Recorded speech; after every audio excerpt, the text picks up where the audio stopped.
Добавим новое свойство каждому элементу списка, которое будет называться isPaid.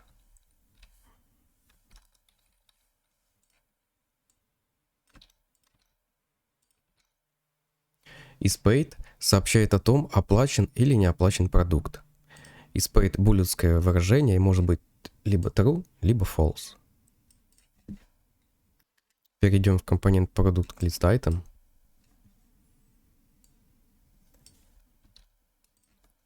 Добавим кнопку Edit.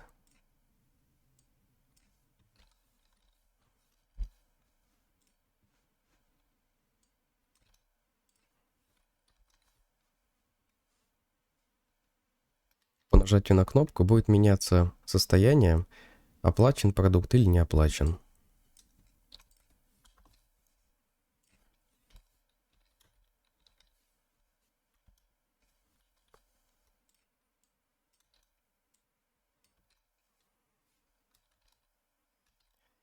Если продукт оплачен, то показываем сообщение Paid, оплачено. В противном случае покажем Not Paid, не оплачено.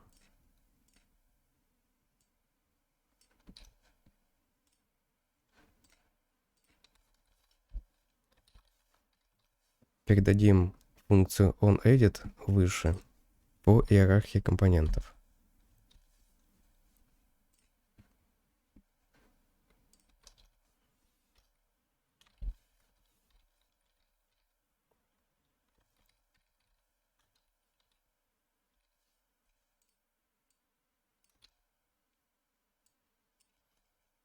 Реализуем функцию handle toggle paid.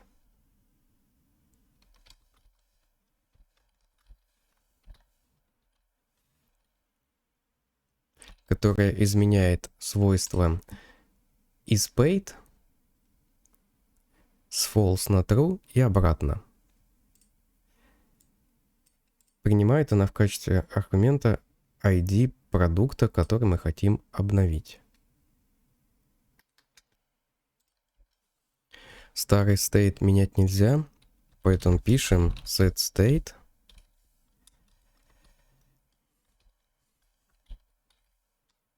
Передаем функцию, поскольку старый массив нам нужен.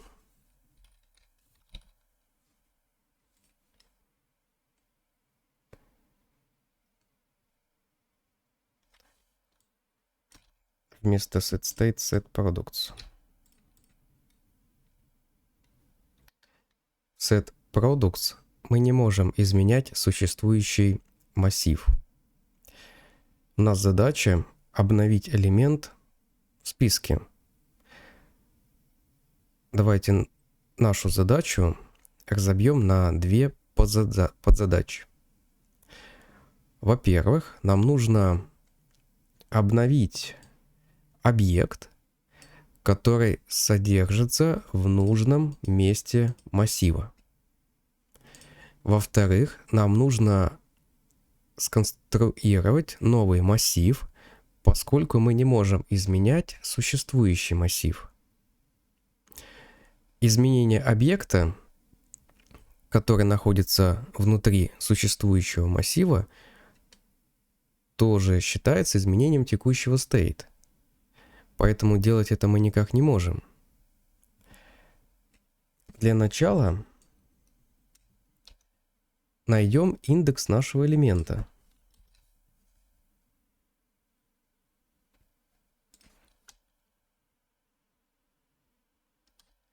Наш старый продукт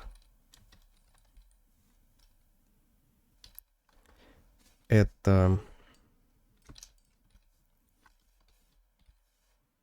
предыдущий state по ключу индекса элемента.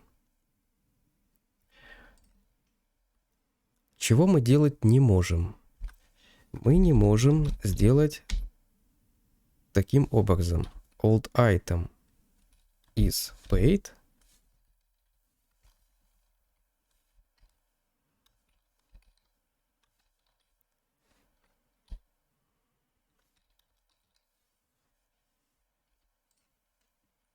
и присвоить противоположное значение. Так делать нельзя. Почему? Потому что мы присваиваем старому стейту новое значение, а этого делать мы не можем.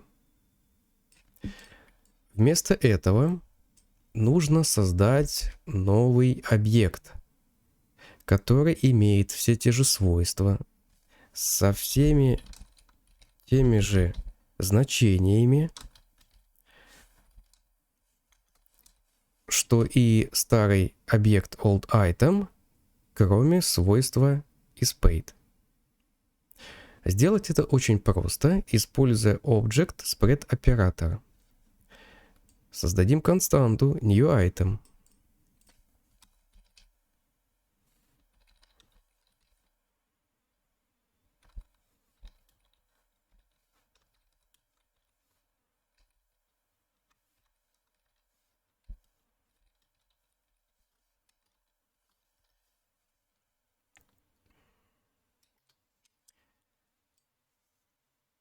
Теперь у нас есть все предыдущие свойства и значения, и мы перезаписываем isPaid. Знак восклицания ставим, чтобы у нас получилось противоположное булевское выражение, значение. Теперь у нас есть новый элемент, точно такой же, как старый элемент, кроме значения isPaid, который стал обратным. Старый элемент мы при этом не изменяли. Мы просто взяли из него ключи и значения и скопировали в новый объект.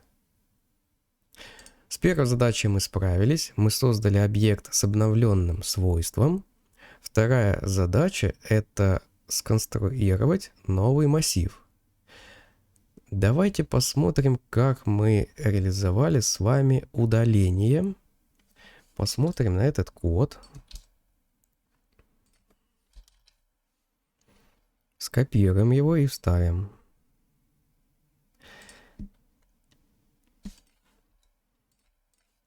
Это список старых элементов до и после нужного индекса. Воспользуемся этим кодом, и вместо удаленного элемента мы поставим наш newItem. Получается, что мы создаем новый массив со всеми значениями, которые были в старом массиве до того элемента, который мы хотим обновить.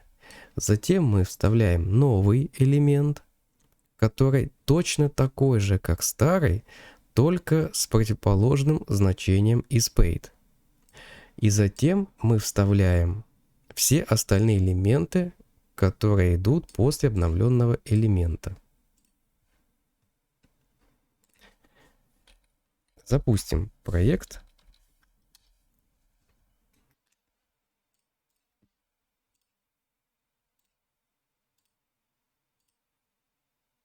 Нажимаем Edit,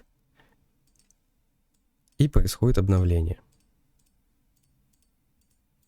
Все прекрасно работает.